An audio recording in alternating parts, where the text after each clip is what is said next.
Arestado ang isang vlogger at 7 niyang kasama na nagpaparaffle ng mga sasakyan online. Ang bulahan daw kasi wala palang permit. Narito ang aking pagtutok. 2,000 pesos, first digit, number 4.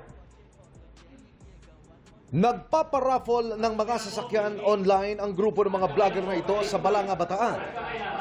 Nang biglang pumasok sa eksena ang mga pulis at sila'y arestuhin. Taas kamay muna, taas kamay. Arestado si Mark Kevin Andrade, isang vlogger na kilala rin sa tawag na Tipsy D at 7 iba pa niyang kasama.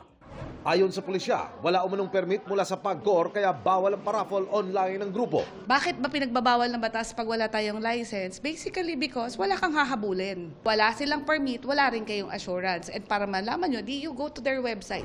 Kinumpis ka rin para gamiting ebidensya ang mga desktop at laptop computer, mga mobile phone, table, router na ginagamit sa live stream, gayon din ang Airmix Tambiolo kung saan inilalagay ang mga binobolang plastic ball na may mga numero.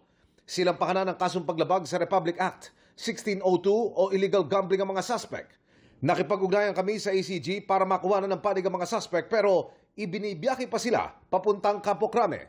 Ayon sa pulisya, dumarami kasi ang mga reklamo laban sa mga katulad na personalidad kaya nagiging maagap na sila. Meron kasi tayong mga cases wherein yung mga ganitong famous vloggers or celebrities na nag-endorse ng, let's say ganyan, isang raffle or something, na hindi nila nakiklaim yung prize. Panawagan natin sa mga vloggers, endorsers, celebrity personnel na medyo marami kayong followers. Huwag niyo pong maging responsible tayo dun sa mga ini-endorse natin.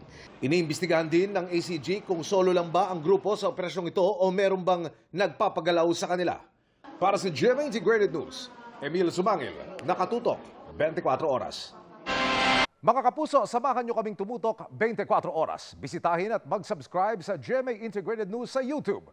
Sa mga kapuso abroad, bisitahin ang GMA Pinoy TV at www.gmanews.tv.